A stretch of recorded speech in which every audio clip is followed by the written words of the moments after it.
Hello friends, welcome to my channel. My name is Mohammad Abdul Aziz and आज हम देखने वाले हैं प्रॉब्लम नंबर 3। तो चलिए शुरू करेंगे। सबसे पहले फॉर्मेट डाल देना आप।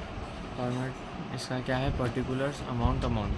बस BRS का फॉर्मेट इतना ही है। और प्रॉब्लम देख लीजिए एक बार, ये रहा स्क्रीन पर। इसमें इन्हें बोल रहा prepare a bank reconciliation statement of mister Sakint from the following date as on 31 December 2018। तो चलिए शुरू करेंगे। सबसे पहले फॉर्मेट डाल देना। फॉर्मेट डाल दिए बाद में ऊपर लिख देना। आप पूरा भी लिख सकते हैं, आपकी मर्ज़ी है। बैंक रिकॉन्सिलिएशन स्टेटमेंट भी लिख सकते हैं या फिर BRS भी लिख सकते हैं, मर्ज़ी आपकी। BRS of Mr. Sankin as on 31/12/2018। तो चलिए शुरू करेंगे। सबसे पहले पहली एंट्री क्या है? Balance as per cash book. तो सेम एंट्री इधर लिख देना, balance as per cash book.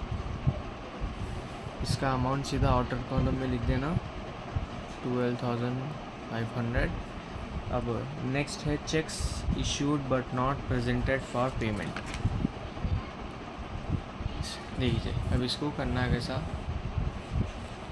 सबसे पहले आप दो बॉक्स बना लेना ऐसे। ये है कैश बुक, ये है पासबुक, ठीक है। कैश बुक का डेबिट साइड रहता रिसिप्ट्स और क्रेडिट साइड रहता पेमेंट्स। पासबुक का डेबिट साइड रहता विड्रॉल्स और क्रेडिट साइड रहता डिपॉजिट्स, ठीक है। ये डेबिट, ये क्रेडिट, ये डेबिट क्रेडिट। तो चलिए शुरू करेंगे। Cheques issued but not presented for payment. Cheque issue करे लेकिन आप वो पेमेंट नहीं हुआ, कुछ एरर की वजह से पेमेंट नहीं हुआ हो, तो आपके पास आप पे करें तो आपके पास से आपका जो अमाउंट है वो 900 रुपीज़ वो आपके अकाउंट से आपके हिसाब से कैश बुक के हिसाब से कम हो गया, लेकिन वो पेमेंट हुआ ही नहीं, कुछ एरर की वजह से पेमेंट रुक गया वो। तो बैंक के हिसाब से तो आपका कुछ भी पेमेंट नहीं हुआ, 900 रुपीज़ कम नहीं हुआ आपके अकाउंट से। तो कैश बुक के हिसाब से अगर हम हमारा बैंक आपका अमाउंट देखें तो वो पासबुक के हिसाब से कम है और पासबुक का बैलेंस ज़्यादा है कैश बुक के हिसाब से। मतलब कैश बुक और पासबुक को जब आप कंपेयर करेंगे तो इसमें 900 रुपीज़ माइनस बताता है, यहाँ पे 900 रुपीज़ माइनस नहीं बताता। वो 900 रुपीज़ इसमें हैज बोल के बोलता उन्हें। तो आप जो बुक बना रहे, मतलब उन्हें जो बुक बोला इन्हें इसमें कैश बुक बनाओ बोला, तो उसके ऑपोजिट बुक मतलब पासबुक को फॉलो करना। आप ये पासबुक को फॉलो करने का रहता। अब इसमें एरो ऊपर जा रहा मतलब इसका बैलेंस ज़्यादा बता रहा है, तो एरो ऊपर जा रहा मतलब वो चीज़ ऐड होना, वो एंट्री ऐड होने का रहता उसमें। ऐड सेकेंड एंट्री है ये, as it is same entry लिख देना। Cheques issued but not presented for payments, ठीक है। इनर कॉलम में इसका अमाउंट लिख देना 900 रुपीज़, ठीक है। अब नेक्स्ट एंट्री है checks deposited in bank but not collected. Checks deposited into bank but not collected वो रॉन्ग, ठीक है। आप डिपॉजिट करें बैंक में, आप पे करें लेकिन वो कलेक्ट नहीं हुआ, वो रॉन्ग है, ठीक है। तो अब इसमें कैसा मालूम करना देखिए। उन्हें क्या बोल रहा है? चेक डिपॉजिट मतलब आप पे करें, आप चेक डाले बैंक में लेकिन वो कलेक्ट नहीं हुआ। मतलब देख लीजिए, आप 1200 रुपीज़ आप बैंक में डालें, ठीक है, लेकिन वो डिपॉजिट नहीं हुए, वो कलेक्ट नहीं हुए वो अमाउंट, तो ये अमाउंट जो रहता वो आपके अकाउंट में नहीं आया, डिपॉजिट कर डाले लेकिन नहीं आया वो, तो आपके कैश बुक के हिसाब से तो आप उसमें प्लस आप डिपॉजिट करके आए, तो आप मैं डिपॉजिट करा 1200 रुपीज़ मेरे अकाउंट में प्लस होना बोल के आप कैश बुक में वो एंट्री कर डाले, लेकिन एक्चुअल में वो एंट्री हुई नहीं, कलेक्ट हुआ नहीं आपको, ठीक है। तो आप यहाँ पे एंट्री कर डाले कि 1200 रुपीज़ आपको ऐड होने वाले हैं वो, तो आप उसकी ऐड कर डाले, लेकिन असल में हुआ नहीं। तो इन दोनों को जब कंपेयर करेंगे तो इसका बैलेंस ज़्यादा रहता, इसका कम रहता, क्योंकि इधर कलेक्ट हुआ नहीं, इधर आया ही नहीं वो अमाउंट। अपन चल रहे पासबुक के हिसाब से, तो अगर नीचे आया लेस आया तो माइनस करने का रहता, लेस में वो एंट्री लिखने का रहता, ठीक है। तो ये एंट्री हम लिखेंगे लेस में, लेस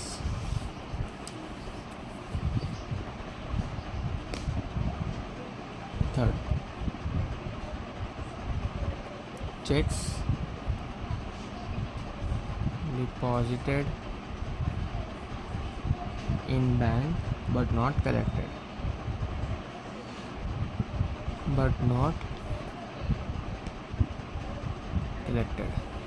इसका अमाउंट है 1200। अब नेक्स्ट है bank paid insurance premium, bank पे करा इंश्योरेंस प्रीमियम, ठीक है। तो इसका हम लिखेंगे, देखिए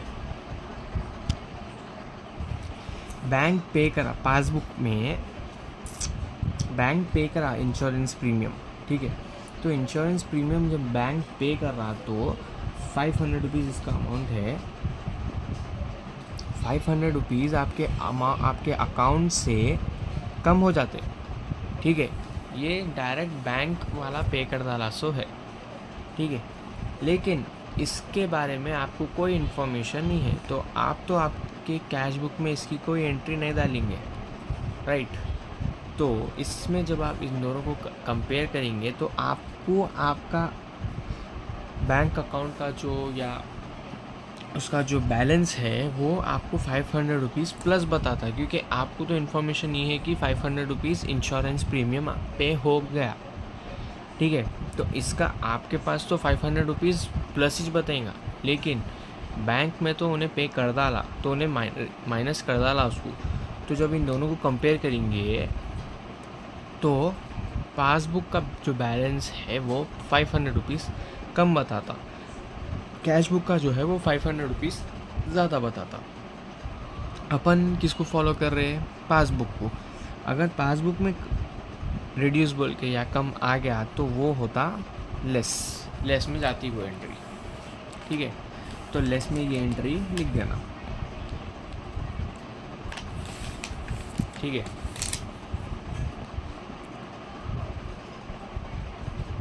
बैंक पेड इंश्योरेंस प्रीमियम, इसका अमाउंट है 500 रुपीज़। अब देखिए नेक्स्ट एंट्री है हमारे पास, direct deposited by the customer. एक कस्टमर है, उन्होंने सीधा डायरेक्ट डिपॉजिट कर डाले आपके अकाउंट में, ठीक है। तो वो चीज़ कैसा लिखना देखिए,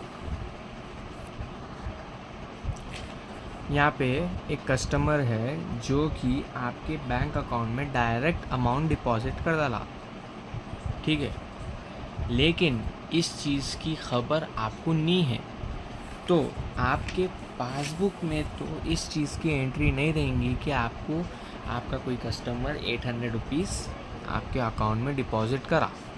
तो इसमें क्या होता, आपके पासबुक में इसकी, कैश बुक में इसकी कोई एंट्री नहीं रहती, ठीक है, लेकिन पासबुक में, बैंक में तो ये एंट्री रहती है कि डिपॉजिट हुआ। तो आपके कैश बुक में तो आपका बैलेंस ₹800 कम बताएंगे क्योंकि आपको नहीं मालूम कि डिपॉजिट हो गया, लेकिन पासबुक में बैंक में तो आपका ₹800 ज़्यादा पता था क्योंकि डिपॉजिट हुआ सो है वो। तो जब इन दोनों को कंपेयर करेंगे तो ये अमाउंट ज़्यादा बताता, ज़्यादा मतलब ऐड होता, और ये less.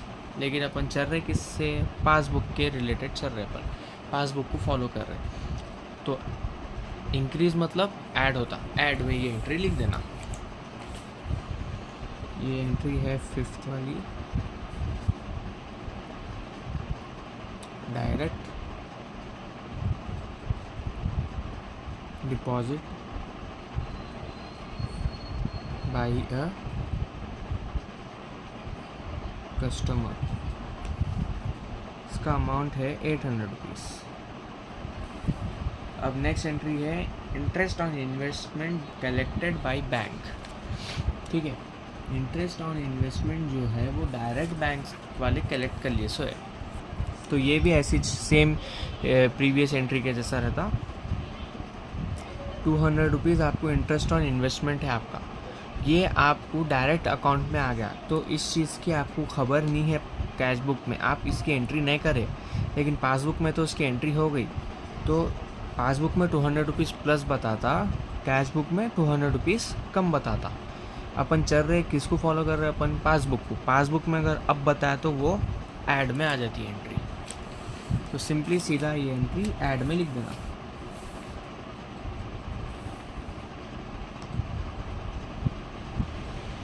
Interest on investment collected by bank. ठीक है, इसका अमाउंट है ₹200, राइट। अब लास्ट हमारी एंट्री है bank charges recorded only in passbook. ये तो खुली चीज़ बोल डाला उन्हें कि bank charges recorded only in passbook, passbook में छो गया ये वो, कि उन्हें पहले ही बोल डाला। तो इसको ईजीली कर ले सकते हैं। बैंक चार्जेस जो है वो जो बैंक चार्ज करा आपसे, वो आप कैश बुक में नहीं लिखी हुई है, सिर्फ पासबुक में लिखी हुई है। ₹100 चार्जेस लिए आपसे बैंक। ठीक है, जो सिर्फ पासबुक में लिखी हुई है। ये पेमेंट्स और विड्रॉल्स एक रहता, रिसिप्ट्स और डिपॉजिट्स एक रहता। ठीक है, सिमिलर रहते ये। तो अगर कुछ चार्जेस लगे या कुछ पेमेंट्स करे तो ये पेमेंट्स और विड्रॉल्स में आता। ठीक है, तो चार्जेस लिए और वो सिर्फ पासबुक में एंट्री करी हुई है उसकी, तो सिर्फ पासबुक में चाहता। और इसमें पेमेंट्स में तो आप इसमें मतलब कैश बुक में आप कोई एंट्री नहीं करेंगे इसकी, क्योंकि आपको नहीं मालूम है।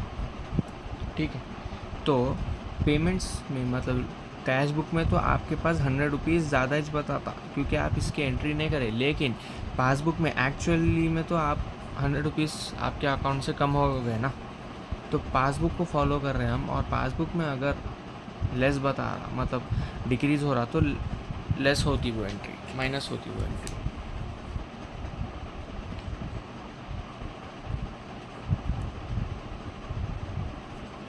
Bank charges recorded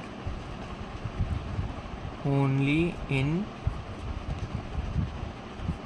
passbook. ठीक है, इसकी भी अमाउंट लिख देंगे ₹100। अब टोटलिंग की बारी, पहले बीच में आप ऐसे डिवाइड कर दीजिए, इसको लाइन मान लीजिए।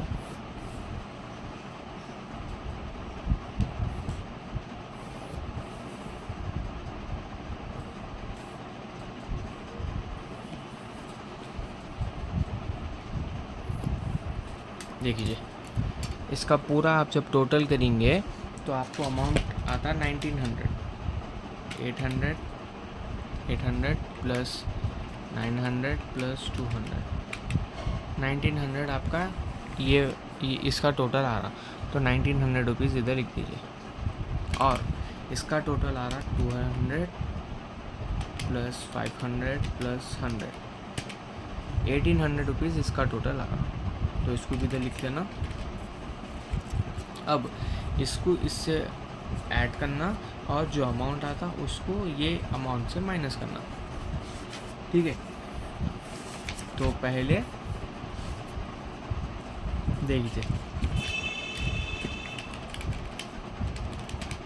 12,500 माइनस 1900 करें तो आपको 10,000, सॉरी माइनस करा मैं, ऐड करना है इसको। 12,500 प्लस 1900 करें तो आपको आता 14,400। 14,400 आया, इधर लिख देना 14,400, राइट। अब 14,400 माइनस 1800 करना।